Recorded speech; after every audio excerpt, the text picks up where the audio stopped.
Is the title race back on? After what Max Verstappen pulled off at Imola, defeating Oscar Piastri, Imola, Max Verstappen wins the Emilia Romagna Grand Prix. the answer is yes. Norris pushed hard but still fell short, but overall it was solid from him. Mercedes had a heartbreaking day. I got an issue. Okay, copy. Well, the local hero will not see the checkered flag. But the highlight of the day was how Hamilton bounced back at Imola. Will not scrap it out, and Lewis Hamilton goes from P6 to P5 to P4 in a couple of laps. And with that, the title race looks very much back on. McLaren still leads both championships, but just behind them will Red Bull and Mercedes, hunting for driver's title, and Ferrari will be eyeing constructor's title at least. But who's got the best chance to win? And how does the title race shift gears in just one race? Hit that like and subscribe button for updates, and let's get into the details. Verstappen stole the spotlight with a ruthless move. Piastri's pole position was gone in seconds. It was the moment of the race and possibly of the season. Verstappen, starting alongside Oscar Piastri, launched aggressively into turn 2 and swept around the outside at Tamburello to snatch the lead. Side Max Verstappen, it's going to be close. Momentarily, he's up to second place, but Russell backs out of it. And Verstappen roars around the outside to take the lead. It's spectacular. That single move, made within seconds of lights out, flipped the narrative of the Emilia Romagna Grand Prix and perhaps the whole 2025 championship. Once out in front, Verstappen never looked under real threat. He extended his lead, managed his tires, and benefited from a perfectly timed virtual safety car on lap 29 to pit without losing position. Then came a full safety car on lap 46, which bunched the field. But Verstappen again aced the restart. He managed the final laps with calm authority and took the checkered flag over in a few seconds. This win wasn't just his second of the season, it was a statement, and showed that when Verstappen and Red Bull get the setup right, they're still the most dangerous duo on the grid. Post-race, he summed it up simply: "Once we got ahead, we could unleash our pace. We executed everything really well." But while Verstappen surged, McLaren showed signs of internal tension. McLaren may have celebrated a double podium, but it didn't feel like a win. Not for Lando Norris. After finishing second, Norris made his disappointment clear. "We couldn't keep up. We want to fight for wins, not settle for second." He started fourth and worked his way up cleanly, pulling off one of the race's standout moves by passing George Russell around the outside of turn 5. Lando Norris out of the slipstream. Can he go around the outside and pinch the apex first? He can! Another great overtake in this Grand Prix. Later, he got the better of teammate Piastri, who was struggling on older tires after a questionable strategy call. Despite the pace and a late tire advantage, Norris couldn't touch Verstappen. Still, his efforts didn't go unrewarded. This was also a warning to McLaren. While their car is strong, their strategic choices under pressure, especially pitting Piastri too early, are drawing criticism.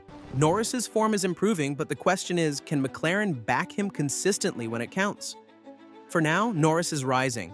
But for Piastri, Imola may mark a turning point in the wrong direction. We want to know your thoughts on that in the comments. Imola was meant to be a milestone for Oscar Piastri. Starting from pole, he had a chance to match Ayrton Senna's 4-race winning streak. Instead, it became the first real blemish on his otherwise impeccable 2025 campaign. It started with that lap 1 misjudgment. He braked early at turn 2, leaving the door open for Verstappen, who needed no invitation. From there, the race took a real turn. A poorly timed early pit stop dropped him into traffic, with Piastri later admitting, "We made a few wrong calls. It wasn't the best Sunday." He fought back to third, but it was clear he lacked grip and confidence in the closing stages. Norris breezed past him on fresher tires after the safety car restart. The Australian held off Hamilton for the final podium spot, but his post-race talk was more relief than satisfaction. And also, you can't keep a 7-time world champion down for long. From P12 on the grid to P4 at the finish, Lewis Hamilton proved that in a Ferrari that finally looked race-ready. Hamilton ran a clever race. He started on hard tires, extended his first stint longer than most, and used the safety car window to swap to fresh rubber. Then came the charge. He passed his teammate Leclerc, reeled in Albon, and came within less than 3 seconds, snatching P3 from Piastri. It was classic Hamilton with smart, smooth, and relentless performance when the moment called for it. His performance also fired a shot of life into Ferrari's campaign.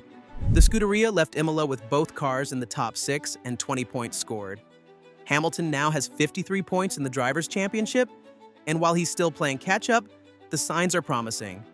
He looked comfortable in the car and, more importantly, energized by the tifosi. He told the crowd, "This one was for the fans. We're still fighting. We're not there yet, but we're getting stronger." Ferrari moved forward, but Mercedes, they lost ground and a driver. This was supposed to be a bounce-back weekend for Mercedes. Instead, it went quite the opposite. George Russell, starting from P3, fell like a stone as the race unfolded. He couldn't hold back Norris, got outpaced by Albon, and then found himself undercut by both Ferraris. Grip disappeared. His radio confirmed the issue, struggling with the rear. He limped to 7th.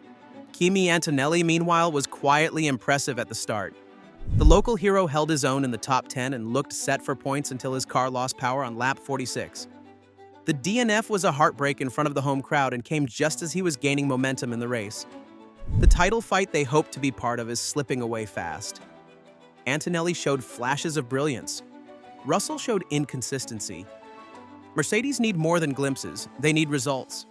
And time is running out. Next up, Monaco, where setup and qualifying are everything. With Imola shaking up the order, the title race is back on and all eyes now turn to Monaco.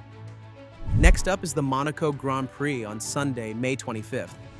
It's a street circuit where overtaking is nearly impossible, making qualifying absolutely critical. If McLaren wants to protect their lead, they must nail Saturday. But with Red Bull back in form and Ferrari pushing hard, the battle at Monte Carlo could redefine the championship.